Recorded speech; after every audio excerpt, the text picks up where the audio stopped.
For over 3 decades, the People's Republic of China has been accused of harvesting the organs of its own citizens by force. The victims are killed in the process, and their organs are used in transplant operations. This organ trafficking is a human rights abuse that affects all of us. But what is forced organ harvesting in China? How does it differ from transplant systems in other countries? And what evidence is there that it's taking place? Most countries have a voluntary donation system. Recipients wait for an organ to become available, sometimes for 3 or 4 years. When a donor dies, the best matched person on the waiting list is rushed to the hospital to receive their transplant. China has a very different system with reverse matching. Recipients pay for an organ to be made available.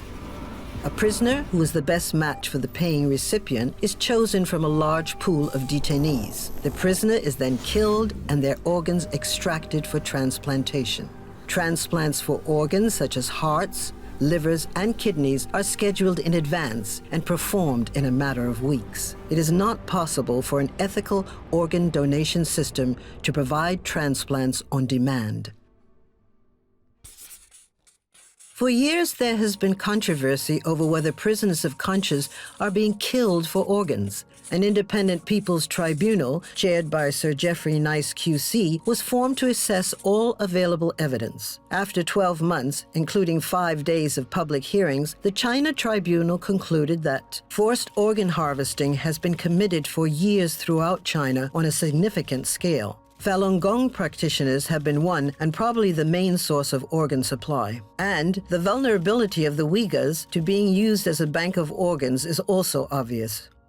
To understand how this atrocity began, we need to go back to the late 1970s when Chinese surgeons began transplanting organs from death row prisoners, a practice that was widely condemned. In 1994, Human Rights Watch reported 3 key findings. Political offenders and other nonviolent criminals were being used as sources for organs. Chinese doctors participated in pre-execution medical tests and matching of prisoners with recipients, often on a first-paid, first-served basis. And executions were deliberately mishandled to ensure that prisoners were not yet dead when their organs were removed. From 2000 onwards, China's transplant system rapidly expanded. At the same time, the authorities conducted a violent campaign to eradicate the Buddhist Qigong and meditation practice Falun Gong, which is practiced by millions in China. As the labor camps, black jails, and prisons filled with Falun Gong practitioners, so the volume of transplant operations dramatically increased. These rapidly available organs could not have come from death row prisoners alone. And, in comparison, Falun Gong practitioners are a healthier source for organs, as they do not drink or smoke and do Qigong exercises regularly as part of their spiritual practice. The number of liver transplants in 2000 reached 10 times that of 1999. In 2005, the number tripled further.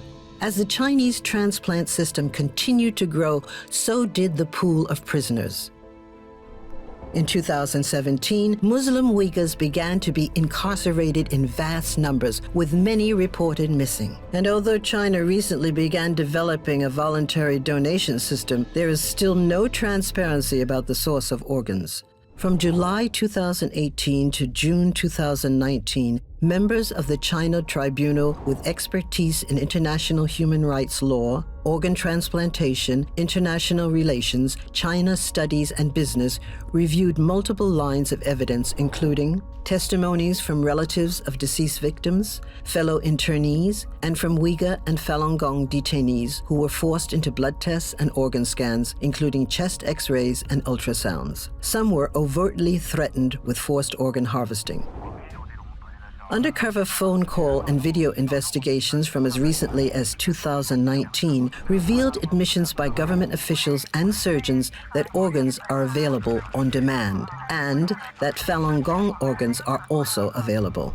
In one forensically examined phone call, the former PLA Minister for Health, Bai Zhuzhong, stated that ex-President Jiang Zemin directly ordered the killing of Falun Gong practitioners for their organs.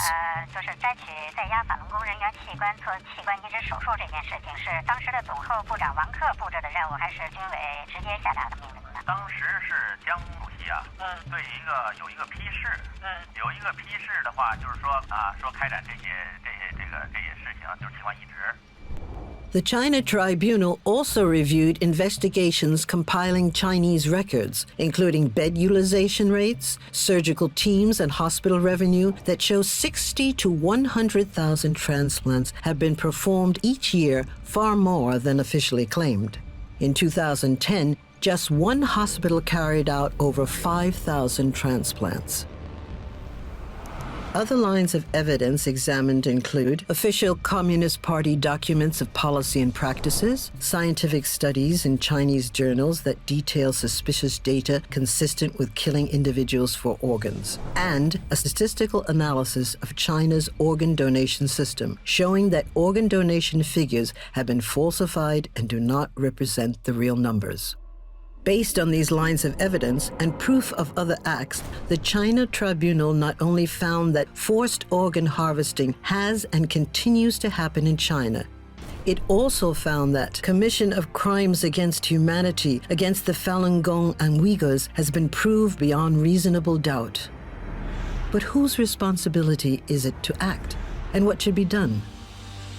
Medical institutions and companies must abide by their business and human rights obligations. This means cutting ties with China in relation to organ transplantation practice, research, and training. States should enact laws combating international transplant tourism, and Chinese perpetrators should be sanctioned. Governments around the world should take the necessary steps to seek justice, and the Chinese Communist Party should be held accountable for its actions. As global citizens, it is our responsibility to speak out against forced organ harvesting. If we don't act now, many more lives will be lost.